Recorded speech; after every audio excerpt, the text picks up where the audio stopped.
Hey guys, welcome back to the Author Spotlight series brought to you by the Non-Fungible Book Club. I'm your host, Paul Tebow. We have a very special guest today for the Spotlight series. We're going to be joined by Joanne Greene, author of By Accident, a memoir of letting go, to talk to us about her journey and writing this book, which I got to tell you personally, I found so many moments reading this book where I felt something, which I know is the goal of all, when you're writing a book, it's the goal, but it's not something you always come across, which is what made doing this interview something I was really excited about and hopefully give you guys a chance to hear more, maybe get you to decide to go and buy your copy of this book. Joanne, thank you so much for joining me today. Like I was saying, I loved the book. So many parts of it resonated with me, and I feel like so many other people would resonate with them as well. Before we get into the book, as I always like to do, I want to give you a chance to give the people a little introduction to yourself before they get the book and really get to know a lot about you. Give the people a little bit of a background. Little bit of background. Well, my background goes back a lot of years. I've been on the planet for many decades, 7 decades now. And I grew up just outside of Boston. I was a theater kid. I thought I wanted to be an actress. I ended up studying radio, TV, film, moving out to California and being in radio, first in jazz and R&B radio and then in rock radio. I did talk shows and I was a news anchor and reporter and feature stories, lots of over about a 25-year period, feminist talk shows. And I was always a person in constant motion. Um, Happily married. I've been married now 46 years. Two sons who are now grown and have families of their own. And after being in broadcasting, I freelanced for a period of years doing webcasts and webinars for corporate clients, nonprofit clients, and then worked running programs at a community center for a period of years, and always moving at top speed, trying to do as much as possible. Um, Really a person in constant motion. And then something happened that absolutely stopped me dead in my tracks. I was actually coming off of a period of 10 years where I had lost my mother, my sister, and then my brother, having lost my father many years earlier. So that left me as the sole surviving member of my original family and the matriarch of what turns out to be a fairly big family because my brother had 5 kids and my sister had 2. So I was really getting back up to speed as a human being, an employee, and everything else when I was hit by a car as a pedestrian, and my life came to a screeching halt for about a year. And I had the opportunity to either cash my chips in or say, how am I going to use this as a growth opportunity? And fortunately, I did the latter. And I think I'm a much better person for having gone through everything I went through. And as a writer, not only the accident, but then some subsequent things that happened over the next couple years felt like it was material for a memoir. And I began writing, and I was working full time, so I only had so much time to devote to it. But then COVID happened, and the community center had to shut down. And so I began working on the book full time and finished it over a period of years. So that's a little bit of my background. Oh, that's great. And I was going to ask you about getting into the book. And you mentioned, I mean, COVID gave us all a lot of extra time. It was a terrible time, but it also opened up an opportunity for us to do some things like what you did. And I'm glad you did. I really am because it was such a fantastic read. And when we look at the book, let's just start with the title. Just to keep people an idea, letting go. What is it you're actually referencing there? What is it that Yeah, you were letting go? I think that many of us feel that we can control our lives. We can control things in our lives and people in our lives. And the fact of the matter is, there are some things we can control, but the vast majority of things we cannot.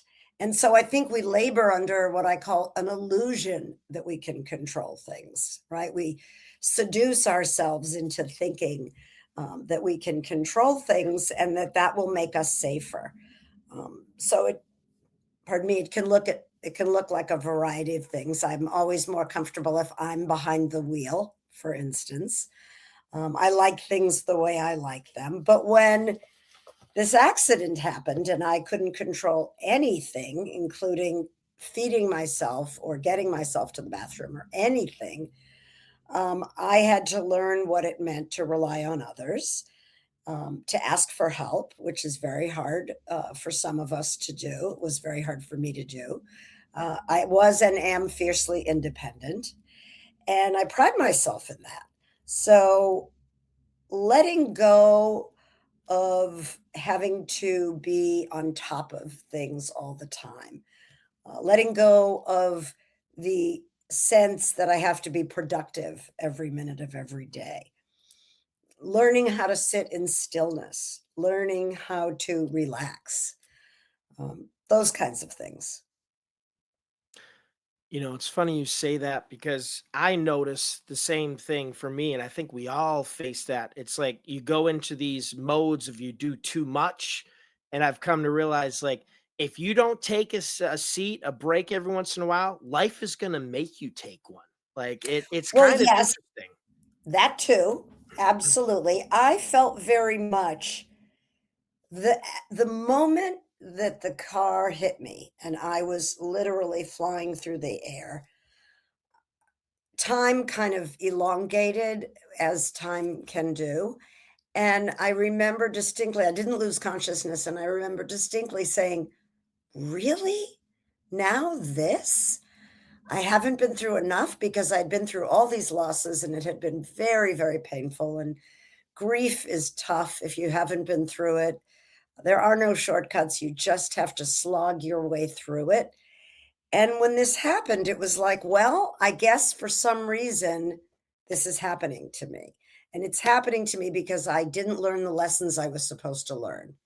And that's what I told myself. And so I became open spiritually and emotionally to what were the lessons, what were the ways in which what happened to me, for which I had no control, were going to give me opportunities to grow in new ways.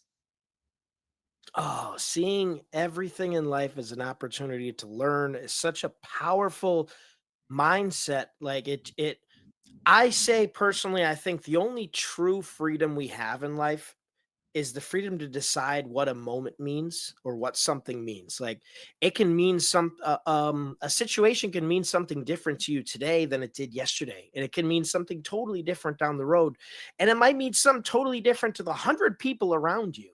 Um, but so when you can decide what something means, it gives you actually control. Like what you were talking about, like I wonder if that's the only real control we have is our mindset, No, I think our there's more than mentality. that. Yeah. So we can't control, we're all going to face loss. We're all going to face illness, injury, despair, relationships will fall apart, we'll lose jobs or businesses will fail. And if not for us, for those we love, those things just can happen. What we can control is how we respond to them. So we always have a choice Right.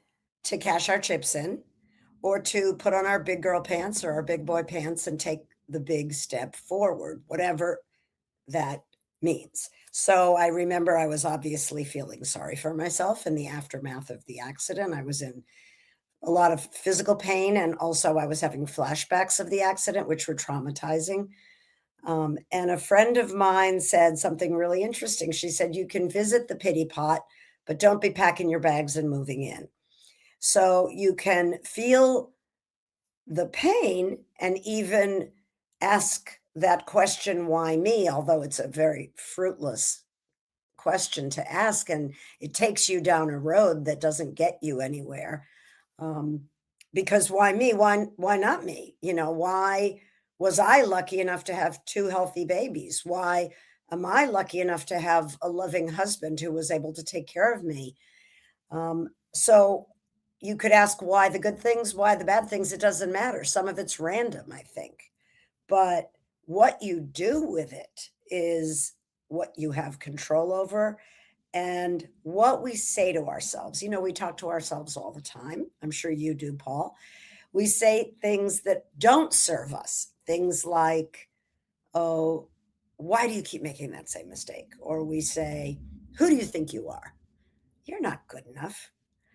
And those are messages that do not serve us.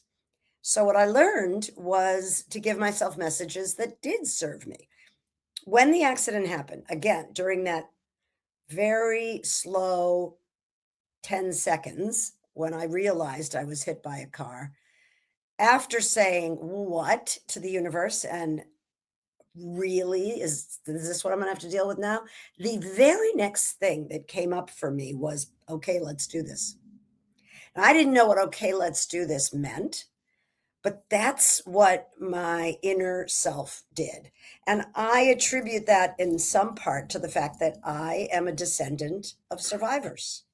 Many of us are in the United States, right? Our ancestors came from somewhere else. Often they were fleeing persecution or poverty or lack of opportunity. And they put on their bootstraps and they went to a foreign country to speak the language and they didn't know anyone and they figured it out.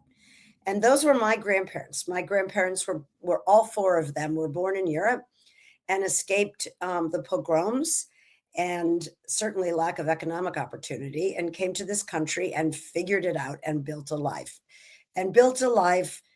with a set of values that I hold dear, that value education and family and community and giving back and nature and music and art and all the things that are beautiful in life. And those are antidotes because here's the thing, despair is going to happen. Sadness is going to happen. For some of us, anxiety and depression is going to happen. Some of us have neurodiversity. We have ADHD or we have whatever. We're on the spectrum. We can only work with what we have, with the hands that we were dealt. But there's an enormous amount we can do with the hands that we are dealt. And part of it is giving ourselves messages that serve us. I also recommend to people take a look at your relationships. If you have relationships in your life that are not serving you, ask yourself why those relationships are still active in your life. Maybe you don't need them anymore. Maybe if the job that you have right now is not serving you, is making you feel lousy about yourself, maybe it's time to start looking for a different job. So I started saying to myself after the accident, you can do this. You can do this. And even when I didn't believe it, I said it. And if you say it enough times, you start to believe it. And that's what started happening. I started believing it that I could put one foot in front of the other and that I could do this, that I wasn't going to be in pain every minute of every day for the rest of my life. I was in pain right now. And I wasn't going to be having flashbacks of the accident forever because I was going to find a therapist who specialized in trauma and I was going to do the work so that I could get those images out of my psyche. And I did. Oh man, and folks, the way she's talking now is exactly how she is in the book. It's incredible. It's fantastic. I could listen to you for weeks. It's just, what I love so much about the book is that you embody strength but vulnerability at the same time, You right? And can't have one without the other. that's the thing is I think there's this misconception we have where being vulnerable means weakness. And I think what you point out in times when you're speaking in the book, you feel that way. Like you have this inclination that you don't want to show that you're vulnerable. But you do. Like there's this part of you that wants to be cared for and loved and you don't want to have to carry that burden, but you feel like you have to. And this experience you're going through is forcing you to drop those walls a little bit, and you start as you follow your story through it, you recognizing the value in doing that. And it's something I think all of us could really, if not resonate with, learn from, because I think it's these type of things that teach us the most, right? It's not the victories, it's it's the struggles that we learn the most in, and ultimately those struggles become victories because of what we do with them, like what we were talking about, right? Like, so Ideally. yeah, if you Yeah, do it right, you they know? can. I've been talking about the book. The book's been out for a couple years, and I've been talking about it with all sorts of audiences, and it means so much to me to hear that anything in it resonated for any particular person.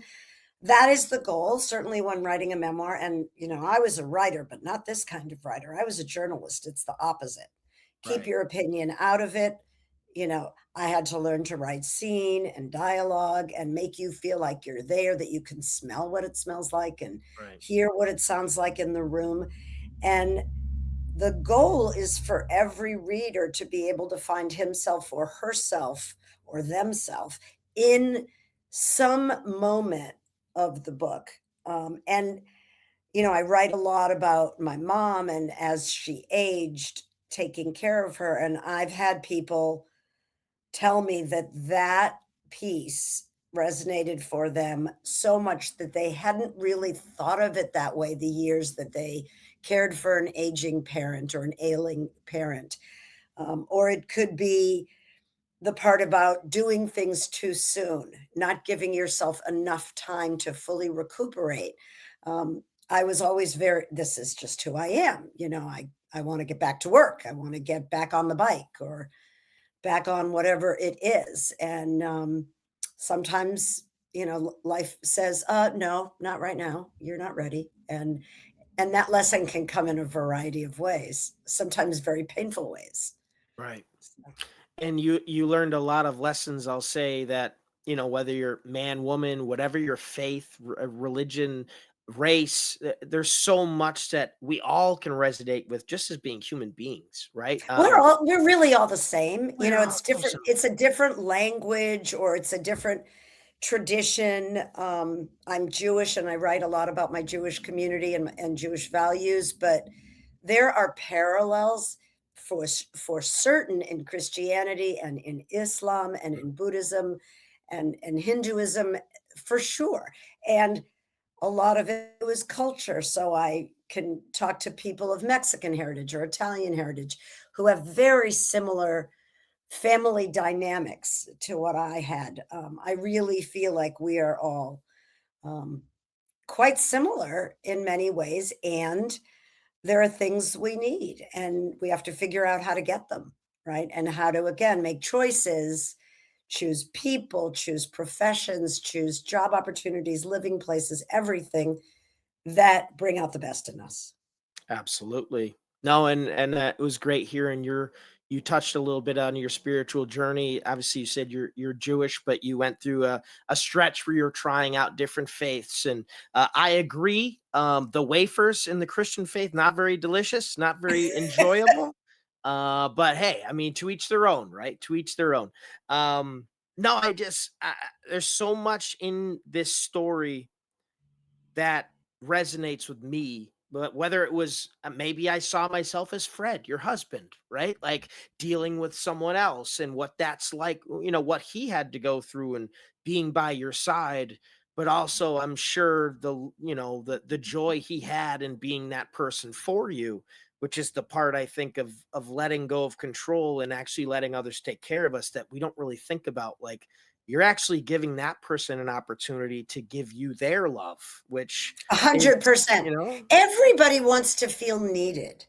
yeah, And he would tell you that he grew enormously through that experience, and our relationship grew in beautiful ways through that time period, which we might never have had an opportunity to do. But I think helping others, they always say it's better to give than receive. All those old adages. there's truth to them. One of the things that my mom used to always say, and I bet your mom did too, count your blessings, and I would roll my eyes like it was so corny. I'm here to say if you can every day think of what you're grateful for and try to really wallow in gratitude, it is the best antidote to despair. You cannot feel sorry for yourself and feel grateful at the same moment, and gratitude will win out every time. So, my friends, are all aging, thankfully, not all of them, some are dying, and they complain about aging. And I say, what is the alternative? Death. Shut Exactly. up. My grandmother always says, "Don't get any older," and I look at her and I say, "Well, it's better than the alternative." And she's like, "Yeah, I guess you're right. I guess you're right." Yeah. I'm gonna continue to get older, and I'm gonna laugh at myself because do I remember why I walked into the room? No. And you know what? I'm not gonna beat myself up about that. I'm just gonna, you know, also as you get older, Paul, you care less what people think of you. I always say it's a graph. One side of the graph is age, and the other side is give a shit. Yeah. And as you get older, this goes down. So I care deeply about what I care about. Right. What Right. people think of me is less and less and less important. What I look like, less and less important. I'm not getting any plastic surgery. The wrinkles, I'm embracing them. Um, I tell when my granddaughter asks me about it, I say, "These are my wisdom lines." Right. This is because I have lived a long time and I've learned a lot. You can tell how much I've learned by looking at my hands. Your hands are gonna look like that someday too. Well, I'm moving towards the not giving a shit for sure. I'm on the trajectory, so I guess I'm doing okay here. And I couldn't agree with you more. I think wisdom and aging with grace are just beautiful things, and we try to run from age as if it's something super scary. When it's like, you just embrace like this is me, right? This is my journey. This is an indication of what I've been through, whether it's a scar or a wrinkle or whatever we have. Like we are the story, and these are the parts that you get to see and ask questions. Like how often you have a scar and someone asks you about, oh, what's that from, and you get to go down a Just little story. another story. Yeah, That's why I do my a podcast that's every episode is just 5 minutes, and it's called In This Story, and each one is a story or an observation or an awareness or an insight. And I figure no one has an attention span anymore, and we're all bombarded with so much information. But 5 minutes we can spare. So that's what absolutely. it is. It's just a series of stories. Yeah, and I'd like to go into that a little bit more in a minute actually, but I want to get back to the book real quick because there's a couple more things I want to get into here. Sure. You know, you showed a lot of strength in writing this book. You allowed us to kind of, it felt like you were literally letting us be in your mind with that voice. That voice we all have in our head, right? That one we all hear all the time. Is it us? Is it something else? That's a different conversation, right? But it's the voice only we hear. And it felt like you really allowed us to hear that voice with you, which I thought was incredible. And as you were trying to write this, I can't imagine it was all sunshine and rainbows going down there.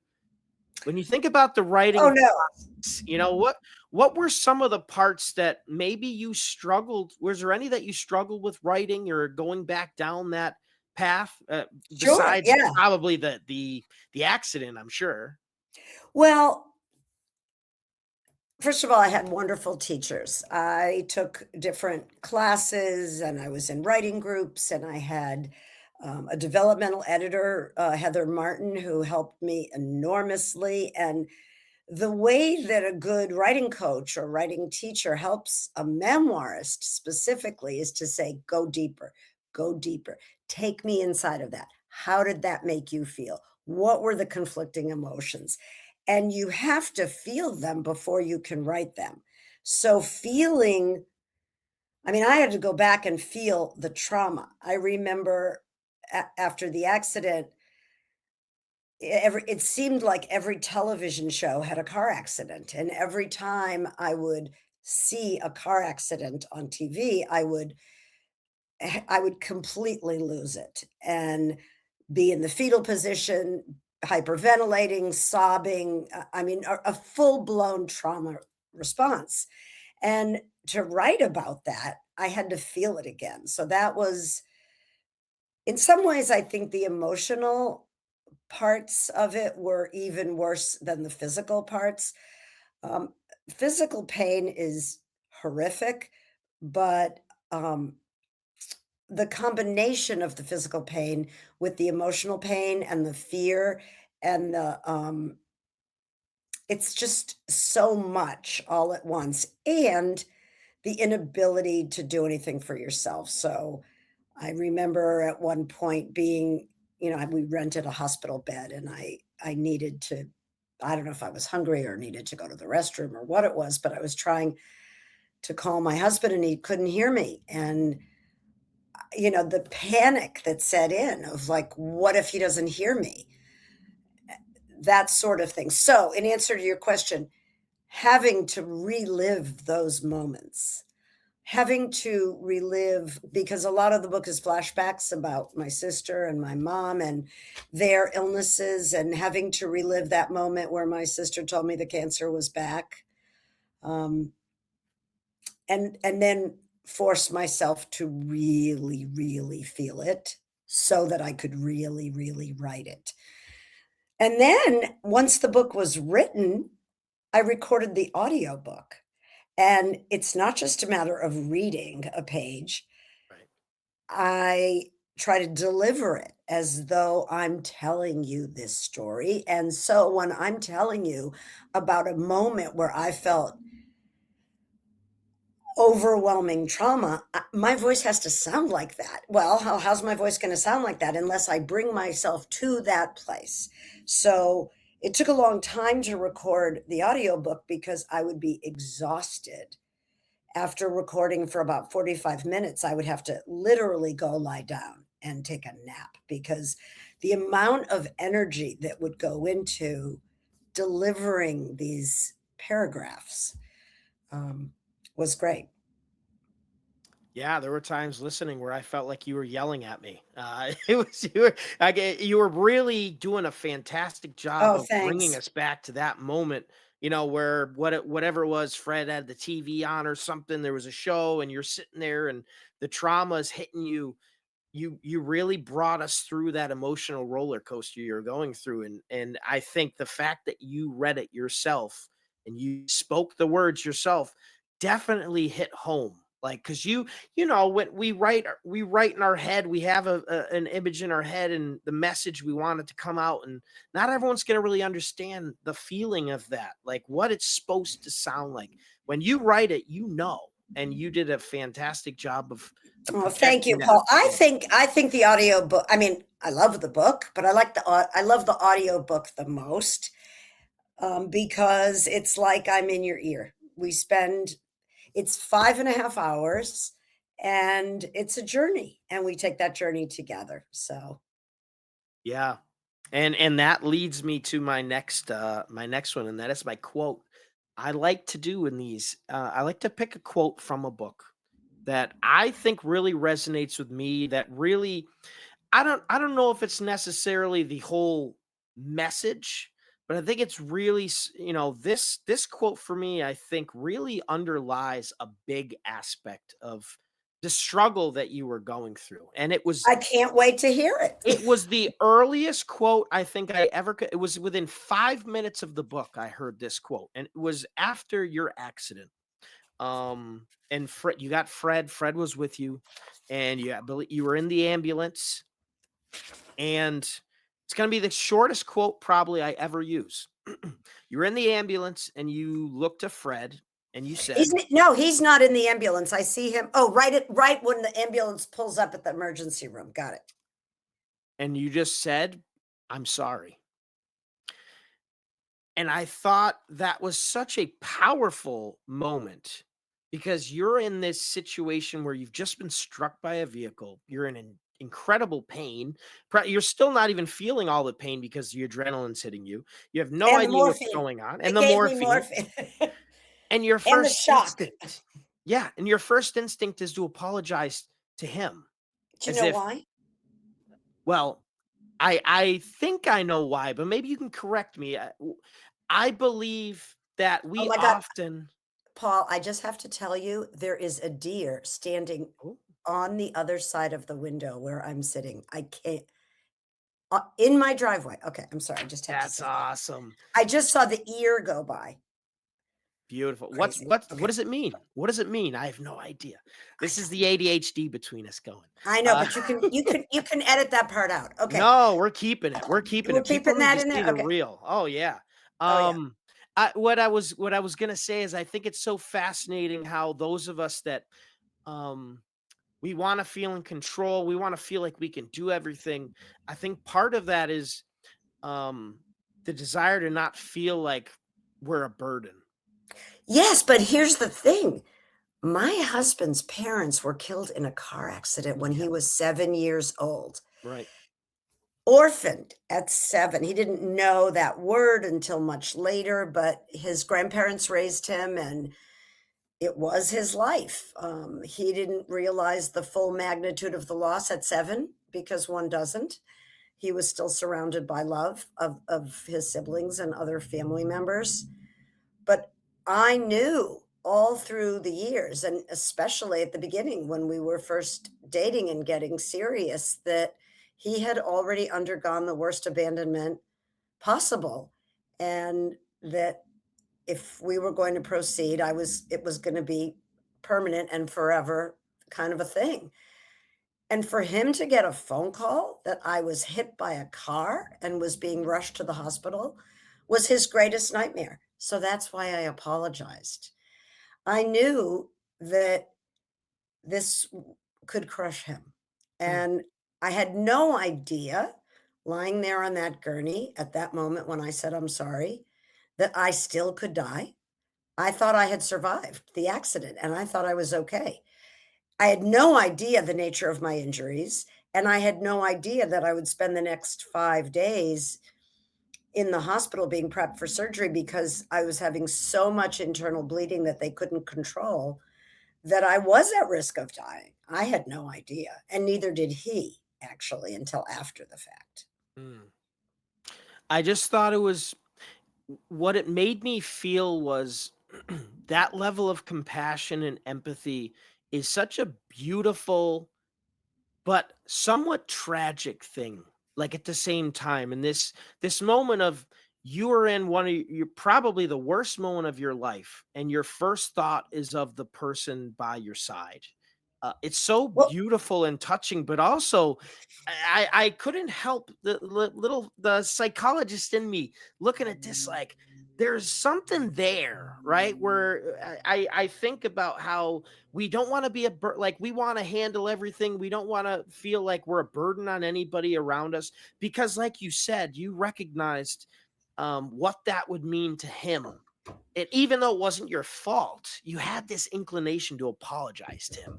And I love that it was early in the book because I feel like it sets the stage for this sort of journey you go on where you realize that I'm not going to say it was a blessing, but certainly some pretty amazing and wonderful things came out of it that you had no idea. And I think there's so much. I think if people listen to this book and they really pay attention to the things that happened and what you went through, I think there's so much more behind the surface than I don't know, maybe even you knew. I don't know. That's the beauty of it. I don't Um know, but I feel like, having gone through this and learned this, it was incumbent upon me to share it. To share what I learned in the hopes that it would help somebody. And I know that it's already helped a number of people because I've gotten the feedback. But I really feel like, particularly if people are in a challenging juncture in their lives where they're facing surgery or recovering from surgery or a bad diagnosis, some of what I write about, some of what I talk about, might be able to give people a lift or give people a coping mechanism that they might not otherwise have found that can make the process a little bit easier. Mm. Yeah, and you know what? I'd love to carry this into my last question about the book. And then we can talk a bit about the podcast and some other things maybe you got going on. If you had to pick the biggest message that you hope maybe some people could take from this book, from your story, um, what would that be? I mean, obviously there's going to be many messages that people can get, right? We're all going to get a different message, but if you had to choose, what would be the most valuable message you wanted to portray to the listener moving forward, whether they're younger or older or of any age? What do you think that message would be? Whatever it is that's happening to you at any given moment, remind yourself that this too shall pass. Turns out it's something my mom said many times over the years, like count your blessings. And it helped me enormously because when you're feeling whatever it is, grief, despair, depression, physical pain, worry, anxiety, it feels like it's going to last forever. You feel like you're going to be a prisoner of this feeling forever. And if you can remind yourself that this will pass, and you have to still do this for the good things too. The very most wonderful moments in your life, right? Falling in love, the birth of a child, seeing an incredible sunset. This too shall pass. So savor the moment or feel through the moment, breathe through the moment, and know that it's not going to last. Something else will take its place. The one thing that we can count on is change. Oh my god. I swear I could listen to you for weeks. Thankfully you have a podcast that we can all subscribe to and listen to at least little excerpts. You alluded to it and I'd love to hear just a little bit more. What is this podcast? How did it come about? Where can people find it? Tell us a little bit more about Okay. it. Well, I've had a number of podcasts because my husband is a recording engineer and I'm a writer, and radio was my medium. So podcasts are radio on demand, with free distribution. It's like the most wonderful thing in the world. And so I did a podcast a couple years ago with a friend who's 30 years younger than me, also a writer. And that podcast is called All the F Words. And each episode, we focus on a different theme, starting with the letter F. So it could be friendship, family, feng shui, fundamentalism, fanaticism. I mean, we did like 60 episodes, and those are long conversations. Like episodes are 45 minutes to an hour. In addition, I wanted to launch a podcast that would help create what is called an author platform, which means people could find out about me as a writer and hopefully like my style of writing, and then learn that I have a book and buy the book. So I launched my next podcast, which was In This Story with Joanne Greene. And each episode is a micro memoir. They are 5 minutes in length or less, and they are stories, self contained stories, or a set of observations, sometimes funny, sometimes nostalgic. Um, Fred, my husband, produces them. They have music. And that's it. You can find them anywhere. They're on every podcast platform from Apple Podcasts to iHeartRadio to Spotify, all the platforms, and they're free. So I urge you to go check it out, In This Story with Joanne Greene, and subscribe. Oh, and you never know what you're going to hear. I heard a very interesting story about a hamster. I'm not going to get into what happened in there, but Guinea pig, oh, guinea pig. my apologies. Rest in peace. Yeah, the guinea pig. Oh, Philip, Philip, Philip, that's right. Oh Philip is man. resting in peace after a little spoiler alert, after I inadvertently caused his demise. But to find out how, you'll have to listen. That's right. Oh, that's a big market tease right there. I love it. I love it. Joanne, this has been incredible. I feel like I could talk to you for days. We definitely, I hope to get a chance to talk to you again soon.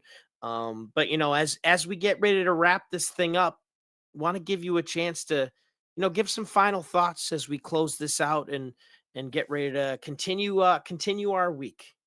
Well, one thing I want to say is that if anyone wants to communicate directly to me, my website is Joanne, like my name, Joanne hyphen green.com. And in the website, it gives you a way to send me a message, and I respond to every email. So that is number one. And I encourage you to go to my website, and there's lots of stuff to see and read and watch those and all different sorts of things. Um, what I'm doing now, you mentioned you wanted to hear what I'm doing now, is that I am a certified nature and forest therapy guide. And I take people into natural places and give them a 2 to 3 hour experience of really separating their senses and calming down and learning to focus and experiencing nature in a variety of different ways and then sharing what they noticed with others. So That's it's like forest bathing. Maybe you've heard of forest bathing. That's what it is.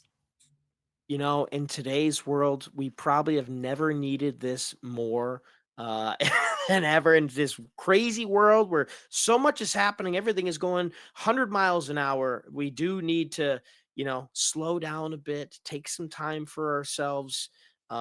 Whether it's doing that, whether it's sitting down and having a conversation like we are right now, or going to Non-Fungible Book Club and getting a copy of your book and hearing your wild story and hearing your journey. I know I've enjoyed hearing it. I hope so many more tune in and get to listen as well.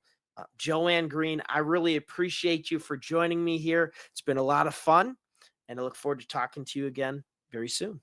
Thank you so much for the opportunity, Paul. Everyone, be well. Well, there you have it, folks. Joanne Greene, author of By Accident, a memoir of letting go. Fantastic book. This is an interview I've been looking forward to for quite a while, and I hope you guys see why. Fantastic person, great book.